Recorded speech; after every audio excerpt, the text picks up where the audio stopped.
अपरा एकादशी व्रत कथा। धर्मराज युधिष्ठिर भगवान श्री कृष्ण से कहते हैं कि हे भगवान, आपने वैशाख मास की शुक्ल पक्ष की एकादशी अर्थात मोहिनी एकादशी के बारे में विस्तार पूर्वक बतलाया। अब आप कृपा करके ज्येष्ठ कृष्ण एकादशी का क्या नाम है तथा उसकी कथा क्या है, इसकी व्रत की विधि क्या है, कृपा कर यह सब विस्तार पूर्वक कहिए।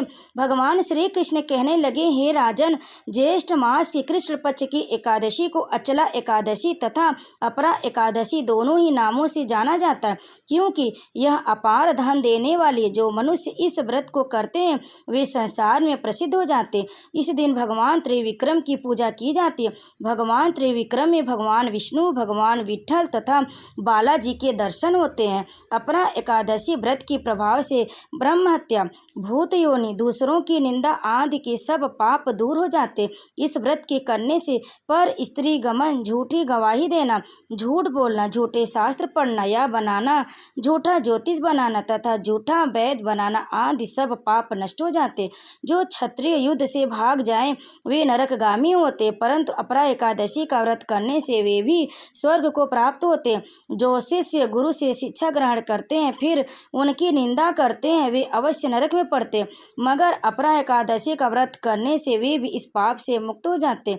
जो फल तीनों पुष्कर में कार्तिक पूर्णिमा को स्नान करने से या गंगा तट पर पितरों को पिंड दान करने से प्राप्त होता है, वही अपरा एकादशी का व्रत करने से प्राप्त होता है। मकर के सूर्य में प्रयागराज के स्नान से, शिवरात्रि का व्रत करने से, सिंह राशि के बृहस्पति में गोमती नदी के स्नान से, कुंभ में केदारनाथ के दर्शन या बद्रिकानाथ के दर्शन, सूर्य ग्रहण में कुरुक्षेत्र के स्नान से, स्वर्ण दान करने से अथवा अर्ध प्रसूदा गोदान से जो फल मिलता है वही फल अपरा एकादशी के व्रत से मिलता है। यह व्रत पाप रूपी वृक्ष को काटने के लिए कुल्हाड़ी है, पाप रूपी ईंधन को जलाने के लिए अग्नि, पाप रूपी अंधकार को मिटाने के लिए सूर्य के समान, मृगों को मारने के लिए सिंह के समान। अतः मनुष्य को पापों से डरते हुए इस व्रत को अवश्य धारण करना चाहिए।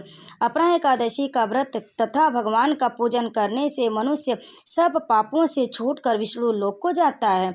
इसकी प्रचलित कथा के अनुसार प्राचीन काल में महीध्वज नामक एक धर्मात्मा राजा था।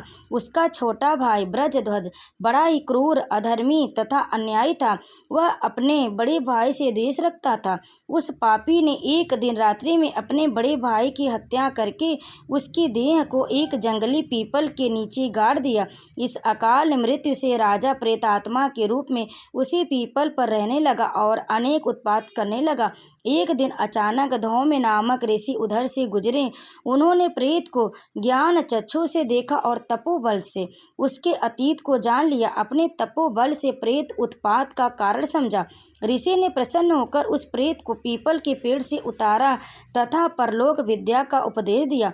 दयालु ऋषि ने राजा की प्रेत योनि से मुक्ति के लिए स्वयं ही अपरा एकादशी का व्रत किया और उसे अगति से छुड़ाने को उसका पुण्य प्रेत को अर्पित कर दिया। इस पुण्य के प्रभाव से राजा की प्रेत योनि से मुक्ति हो गई। वह ऋषि को सप्रेम धन्यवाद देता हुआ दिव्य देह धारण कर पुष्पक विमान में बैठकर स्वर्ग को चला गया। हे राजन, यह अपरा एकादशी की कथा मैंने लोकहित के लिए कही है। इसे पढ़ने अथवा सुनने से मनुष्य सब पापों से छूट जाता है और उसे वैकुंठ लोक की प्राप्ति होती है। तो प्रेम से बोलिए भगवान विष्णु की जय, भगवान श्री कृष्ण की जय। भक्तों, इस कथा को अंत तक श्रवण करने के लिए आप सभी भक्तों का बहुत बहुत धन्यवाद। आप सभी भक्तों को अपरा एकादशी की हार्दिक शुभकामनाएं। जय श्री कृष्ण, राधे राधे। अगर आपको हमारी यह कथा पसंद आई तो लाइक जरूर करें, शेयर करें, कमेंट में जय श्री कृष्ण राधे राधे लिखकर हमारे चैनल को सब्सक्राइब जरूर कर ले। आप सभी भक्तों पर भगवान विष्णु श्री कृष्ण भगवान की कृपा सदैव बनी रहे। राधे राधे।